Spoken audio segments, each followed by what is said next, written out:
भावनाएं, यही तो हमारी जिंदगी का सबसे गहरा हिस्सा है। हम हंसते हैं, रोते हैं, प्यार करते हैं, गुस्सा करते हैं, डरते हैं। ये सब हमारी भावनाएं ही हैं, लेकिन अक्सर हम इन भावनाओं को समझ नहीं पाते।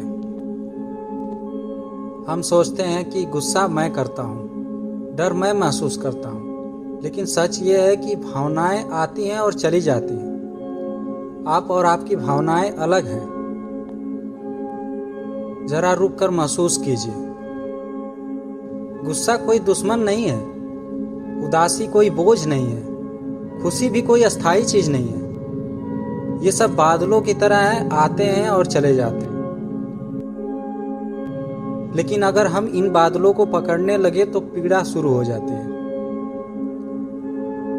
सोचिए, अगर हम गुस्से को पकड़ लिए तो वो हमें जला देगी, उदासी को पकड़ लिया तो वो हमें तोड़ देगी, अगर खुशी को पकड़ लिया तो उसके जाने से हम रोने लगेंगे। तो सवाल ये है कि भावनाएं आए या ना आए, सवाल ये है कि हमें उसे पहचानना सीखना होगा। जैसे ही कोई भावना उठे, बस भीतर मन ही मन देख लीजिए, यह गुस्सा है, यह डर है, यह उदासी है, यह खुशी है। बस देखना है, कोई निर्णय नहीं करना है। महसूस कीजिए उस चीज को। अब अपनी आंखें बंद कीजिए, गहरी सांस लीजिए, धीरे धीरे छोड़िए, फिर गहरी सांस लीजिए, धीरे धीरे छोड़िए। हर सांस के साथ महसूस कीजिए कि शांति आपके भीतर आ रही है और हर जाती हुई सांस के साथ आपका तनाव बाहर जा रहा है। अगर बीच में कोई विचार आए, पुरानी घटना याद आए, कोई भावना उठे, तो बस देखें। जैसे आसमान में बादल गुजरते हैं, वैसे ही उन्हें गुजरने दें। आप केवल देखने वाले गवाह हैं।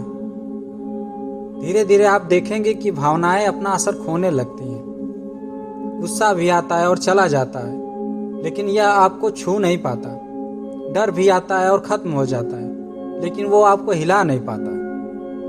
खुशी भी आएगी, चली जाएगी, लेकिन अब आप उसकी गुलामी नहीं करते रहते हैं। और यही असली आज़ादी है। भावनाएं आपकी मालिक नहीं रही, अब आप मालिक बन गए हैं। आप अपनी भावनाओं से परे उठें। याद रखिए, भावनाओं को दबाना नहीं है, उन्हें बहने दो, बस उन्हें पकड़ना मत। और धीरे धीरे यह साधना आपको भीतर से शांत और मजबूत और संतुलित कर देगी। अब अपनी आंख धीरे धीरे खोलिए और मन ही मन कहिए, मैं शांत हूँ, मैं मजबूत हूँ, मैं अपनी भावनाओं का मालिक हूँ। शांत रहिए, सजग रहिए और अपने भीतर के साक्षी को पहचानिए।